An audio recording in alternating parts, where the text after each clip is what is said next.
Right ACB విచారణ కోసం చేరుకున్నారు. ఏసీబీ కార్యాలయానికి BRS working president KTR Nandinagar నివాసం నుంచి నేరుగా అక్కడికి చేరుకున్నారు. సో ఏసీబీ ప్రధాన గేట్ దగ్గర నుంచి మనం విజువల్స్ చూస్తున్నాం. ఏసీబీ కార్యాలయం లోపలికి కేటీఆర్ వాహనం ఎంటర్ అవుతుంది. అక్కడ భారీగా పోలీసులు కూడా మోహరించారు. మనం మీడియా కవరేజ్ కూడా మనం చూస్తున్నాం. BRS working president KTR Nandinagar నివాసం నుంచి నేరుగా అక్కడికి చేరుకున్నారు. సో కాసేపటి కింద ఆయన మాట్లాడారు. ఒక కార్యకర్తగా, కేసీఆర్ సైనికుడిగా నేను ఒక స్వచ్ఛమైన మనసుతోటి, నిర్మలమైన హృదయంతో చెప్తున్నాను, ఎటువంటి అవినీతి జరగలేదు, కేవలం అక్రమ కేసులు మాత్రమే తనపై మోపారని, ఎటువంటి కుట్రలు చేసినా అక్రమ కేసులను ఎదుర్కొంటారని, దేశ చట్టాలపైన, న్యాయస్థానాలపైన తనకు గౌరవం ఉందంటూ కేటీఆర్ చెప్తున్నారు. సో అక్కడ మీడియాను మళ్ళీ మాట్లాడతారు కేటీఆర్. చూద్దాం.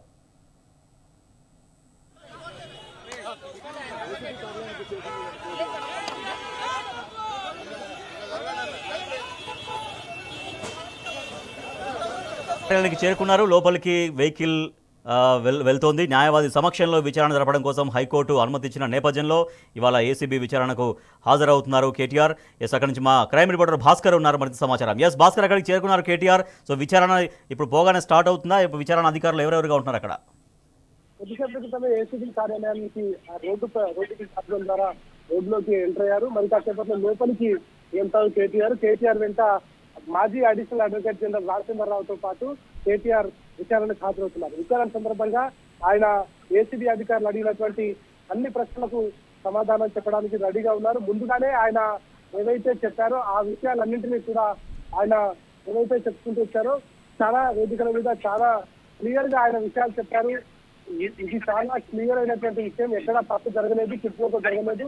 ఆయన చెప్పినటువంటి మాటలు ప్రభుత్వం దాన్ని కావాలని ఇబ్బంది పెట్టే విధంగా, కావాలని డిస్టర్బ్ చేసే విధంగా చేస్తున్నటువంటి పరిస్థితి కనిపిస్తుంది. ఆయన నిక్కచ్చిగా ఇవాళ విచారణకు హాజరవుతున్నారు. విచారణకు హాజరవుతున్న సందర్భంగా ఆయన అందరికీ కయ్యి ఊపుకుంటూ లోపలికి వెళ్తున్నటువంటి దీంతో పాటు ఆయన వెంట అడిషనల్ అడ్వకేట్ జనరల్ రాజేంద్రరావు కూడా ఉన్నారు.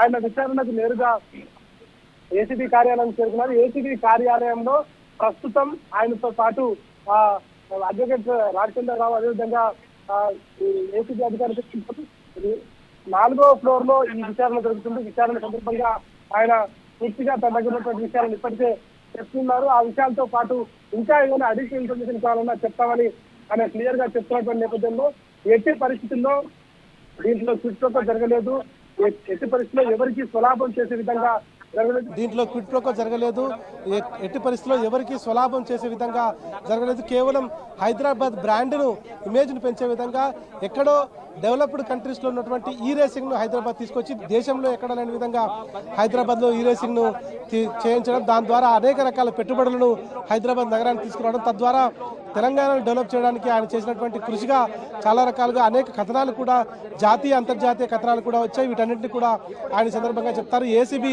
విచారణలో భాగంగా పూర్తిగా అధికారులు అడిగేటువంటి అన్ని ప్రశ్నలకు సమాధానం చెప్తారు. చట్టంలో ఉన్నటువంటి లొసుగులను ఉపయోగించుకొని కావాలని కేటీఆర్ని ఇబ్బంది పెట్టే విధంగా, కేటీఆర్ చేసినటువంటి అభివృద్ధి సంక్షేమాన్ని జీర్ణించుకోలేని రేవంత్ సర్కార్ కావాలని ఇబ్బంది పెట్టే విధంగా వ్యవహరిస్తున్నటువంటి తీరైతే కనిపిస్తోంది. ఇవాళ ఈ అంశానికి సంబంధించి చాలా క్లియర్గా ఆయన గత సంవత్సర కాలంగా ఈ రేసింగ్ సంబంధించినటువంటి అనేక అంశాల్లో చెప్పుకుంటూ వచ్చారు.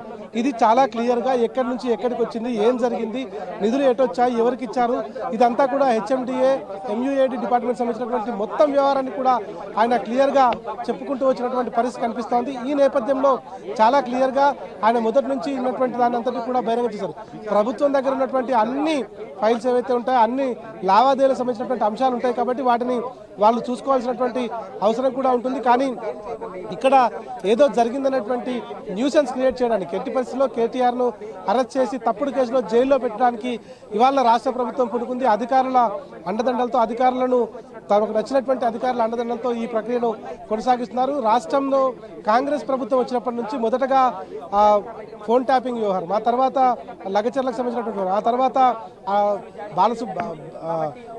ఫామ్ హౌస్ సంబంధించినటువంటి వారు అనేక రకాలుగా కేటీఆర్ను ఇబ్బంది పెట్టి ఆయన పైన కేసులు పెట్టి లోపల ఎట్టి పరిస్థితుల్లో ఆయనను జైల్లో వేయాలని చూశారు. కానీ ఎక్కడా కూడా వర్కౌట్ కాకపోవడంతో ఇక కొత్త కథనాలతో కొత్తగా చట్టంలో ఉన్నటువంటి లొసుగులను ఉపయోగించుకొని ఆయన పైన చర్యలు తీసుకోవడానికి ముందుకు వెళ్తున్నారు. ఈ నేపథ్యంలో ఎట్టి పరిస్థితుల్లో తాను భయపడేది లేదని చెప్తున్నారు. తెలంగాణ ఉద్యమంలో అనేక సార్లు జైలుకు వెళ్ళొచ్చాం.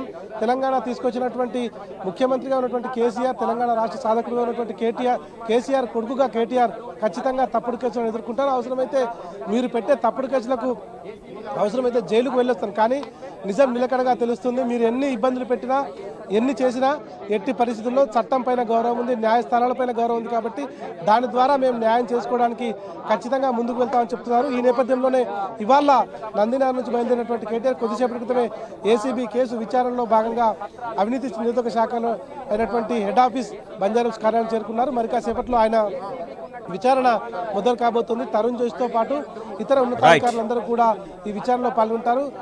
డిఎస్పీ దీనికి ఐఓ ఆఫీసర్గా ఉన్నారు. ఆయన ఆధ్వర్యంలో టీం ఆయనను ప్రశ్నలు అడిగేటువంటి అవకాశం కనిపిస్తోంది. మరొక గంట లోపు దీనిపైన పూర్తి స్థాయిలో క్లారిటీ వచ్చే అవకాశం కనిపిస్తోంది. రాజేష్.